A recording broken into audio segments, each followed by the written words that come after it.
साहब जी, मैं सभी भाइयों बहनों बेटा बेटी माता पिता को भक्तिमती की सत्साई।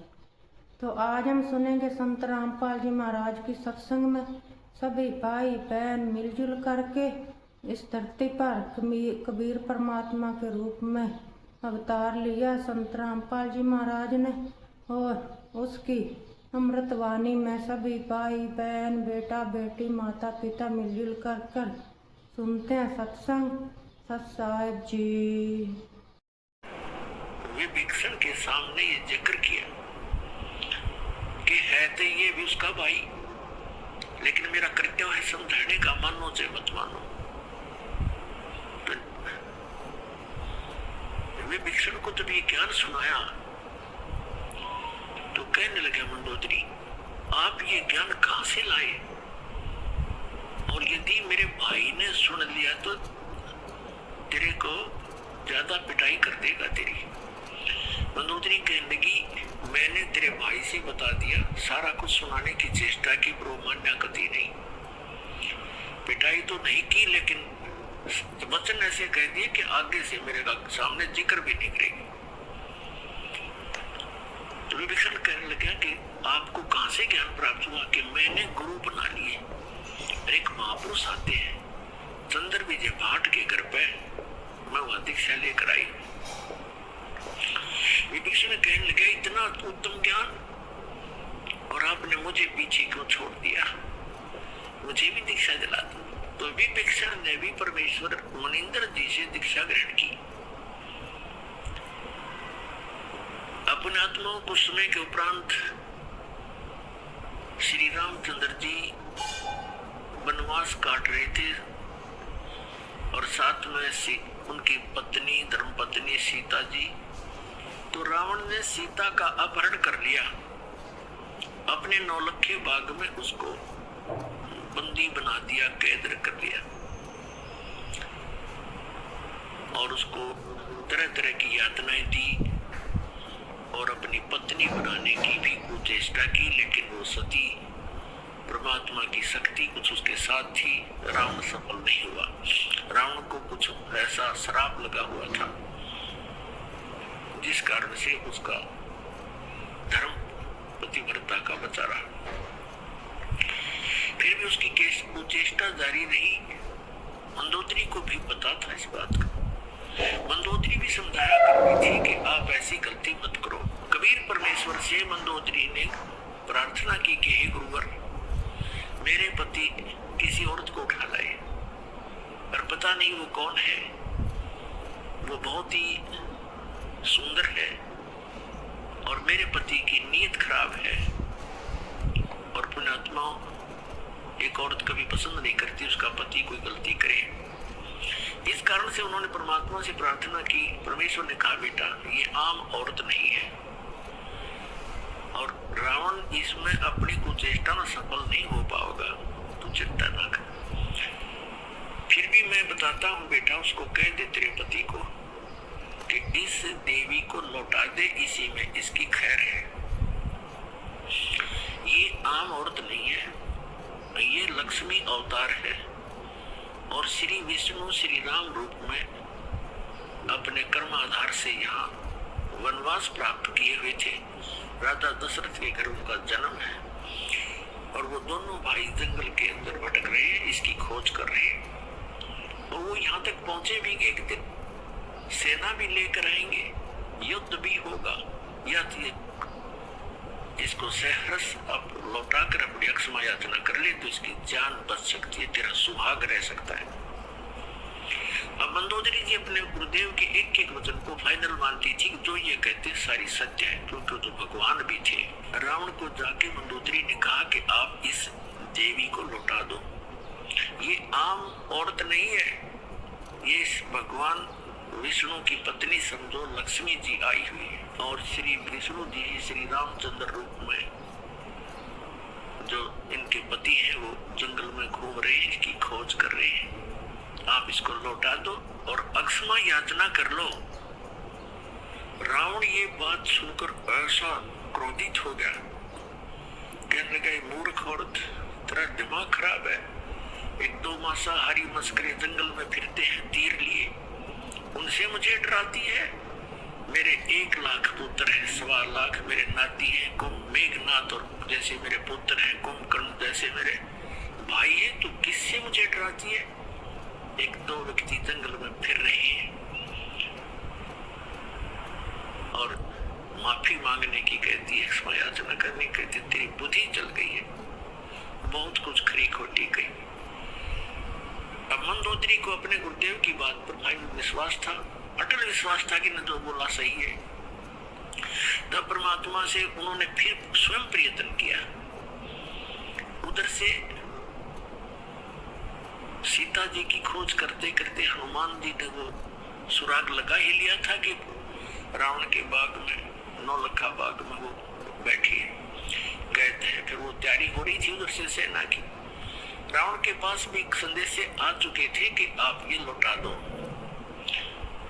जैसे अंगद जैसे दूत बनकर भी आ लिए थे और इसने अपनी सारा कुछ कर दिया था। अंगद का पैर भी नहीं हिला था उससे, उसके महाबलियों से, फिर भी बुद्धि काम न करे थी, क्योंकि रावण इतना तगड़ा बताया है सुख संवेद में परमात्मा ने कि एक समय में 100 मटके तो दारू के पिया करता, शराब के, और 100 जोटियां का मांस खाया करता। बहुत तरह की जबरदस्ती। और ब्राह्मण था, एक पैसे का मांस खाने लगे जैसे खाते होंगे जितने, मेरे ख्याल में 100 आदमी नहीं खा सकते वर्तमान के। और उस समय 100 मटके दारू के, एक मटका भी बड़े होंगे उनके उस समय के थे। अभी 15-20 लीटर का तो एक घड़ा होता ही होता है। 100 मटके दारू के एक बार पिया करता और 100 जोटियां का मांस, भैंसों का मांस खाता था। इतना तगड़ा बलशाली। सतयुग में 100 फुट की हाइट होती थी मानव की, मनुष्य की, और त्रेता में 80-70 फुट की हाइट होती थी। ये सेंट का पिछला सिरा 45 फुट है, हिसाब लगा लो कितना ऊंचा दिखा आपने। इसे 25 फुट और ऊपर जाइए, इतने लंबे, और फिर चौड़ाई से पैरेलल होगी इसकी। तो बुद्धि भ्रष्टता, खा पी के दारू, शराब पी के, खा के मांस, राक्षस जैसी बुद्धि होगी। और सच्चाई पर विचार करना बंद कर दिया। तो उसकी पत्नी ने देखा, परमात्मा ने बताया है कि तेरा सुहाग उजड़ेगा या तो इसे न मना ले। तब एक दिन मंदोदरी ने भगवान से कहा, गुरुदेव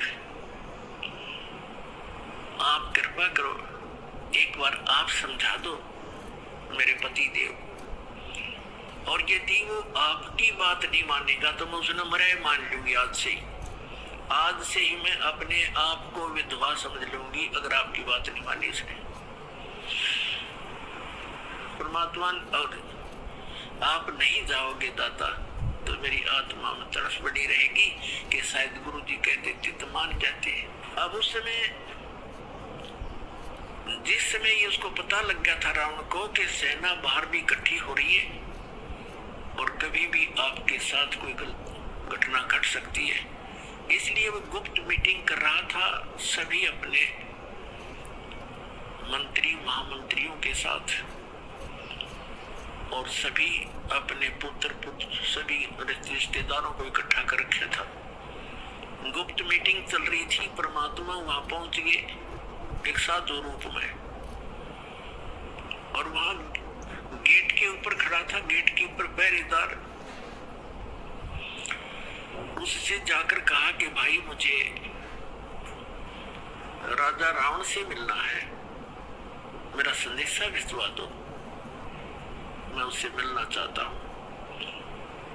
पहरेदार ने कहा कि महाराज ये रावण इतना खतरनाक आदमी है, इतना क्रोधी है, इसने आदेश दे रखा है कि अंदर का संदेश तो बाहर जा सकता है, बाहर का संदेश इस दौरान मेरे पास लेकर आने की आवश्यकता नहीं, तेरा सर कलम कर दूंगा, कत्ल कर दूंगा। तो महाराज मैं बेबस हूं। अब उस समय संतों से भी डर लगता था, क्योंकि वो कोई वचन को वचन बोल देते थे तो हानि कर देता था। तो परमात्मा समझ गए कि इसके बस की बात नहीं, अपनी व्यवस्था ये सही जाहिर कर रहा है। परमात्मा वहां अंतर ध्यान हुए और रावण के दरबार के अंदर प्रकट हो गए, जहां पर लाखों आदमी बैठे हों। तो वो कितना बड़ा महल होगा, इतना लंबा, बीच में गेट, ऊपर ऊंची स्टेज के ऊपर बीच में गैलरी, स्टेज पर बैठा रावण।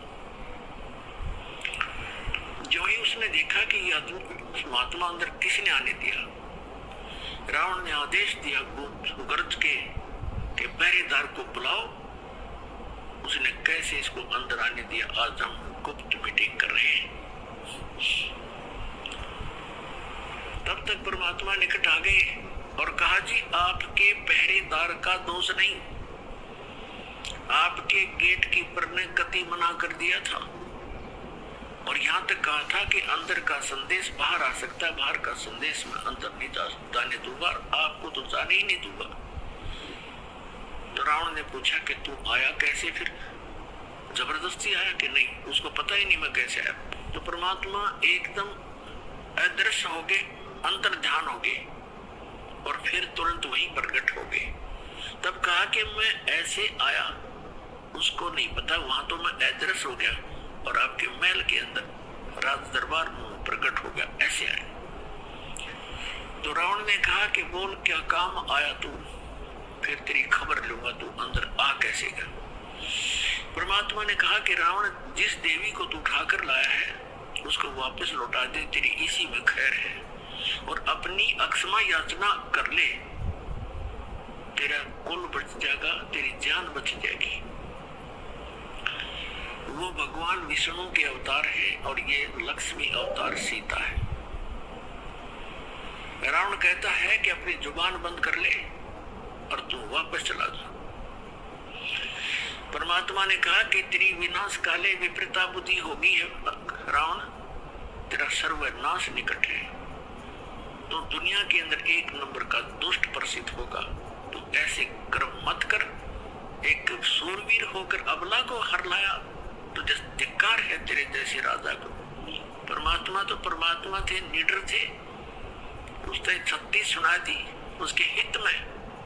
रावण को इतना क्रोध आया कि 2 करोड़ का एक संत और लंका के राजा के इंसल्ट कर दी, निकाल के तलवार और वहीं से जंप लगाया, नीचे आया, स्टेज से कूद गया और उससे में तलवार निकाल के परमात्मा को कत्ल करना चाहा। परमेश्वर के पास एक झाड़ू की सीख थी, आपको देखी होगी झाड़ू की सीख कितनी पतली होती है, एक सीख, वो तिल्ली सीख लंबी सी, और उसको ऐसे कर दिया, हाथ में ले रखा था, ऐसे करके रावण ने गुस्से में उसके ऊपर ऐसे 70 कट्टा इकट्ठे, जैसे लोहे के पिलर के लगता हो उसकी तलवार, 70 बार वार किया और सीख को निशान भी नहीं हुआ।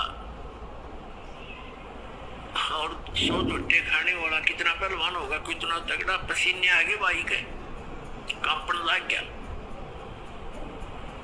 और खड़ा हो गया तलवार लेकर, कहने लगा, अब उसने देख लिया ना मारे तो मरता, एक सीख का निशान हुआ तो उसका क्या बिगाड़ देगा। उसका समझ में नहीं आई कि भगवान है, न सोचा कोई सिद्धि होगी इसके पास। जाके ऊपर बैठ गया स्टेज पर मुंह लटका के और कहने लगा कि तेरे जाना हो तो जा, मैं तेरी बात में मानो नहीं। परमात्मा बोले, फिर मैं यहाँ के कटूंगा तेरे पास, तेरे जैसे नालायक के पास, पर मेरे फिर आखिरी वचन सुन ले, तेरा नाश निकट है, तेरी बुद्धि भ्रष्ट हो चुकी है, तो ब्राह्मण हो कैसे जुल्म करता है। और परमात्मा, वो परमात्मा के सब बच्चे, सबको कहना सुनना उसका कर्तव्य बनता है, ये कहकर वहां से अंतर ध्यान हो गए। अब परमात्मा ने जाकर के वहां चंद्र विजय के घर पे बता दिया कि कह देना मंदोदरी को कि मैंने उससे कहा था, लेकिन वो बिल्कुल नहीं माना। मंदोदरी वहीं आगे उतरती, क्योंकि बुला ले जाकर के वो कर्मवती से चंद्र विजय बाट की पत्नी, और कहा परमात्मा ठीक है, आपकी बात उसने नहीं मानी तो मेरा आज से वो मन तमर्तु मान ली उसकी। परमात्मा बोले, बेटी मेरा अपना जो आपने कहा मैंने वो कर दिया, पर वो नहीं माना। उस समय विभीषण भी वहां विराजमान था और दीक्षित था। उसने घर आकर बताया कि अपनी भाभी जी को बताया, मंदोदरी को, कि मंदोदरी आज तो मेरे भाई ने परमात्मा का कत्ल कर दिया होता, पर परमात्मा ने ऐसी लीला करी कि एक सीख ले रखी थी झाड़ू की, पर ऐसे कर दी 70 बार उसको बहुत जबरदस्त ताकत से 70 वार किए, टस से नस नहीं हुई और मान्या फिर भी नहीं।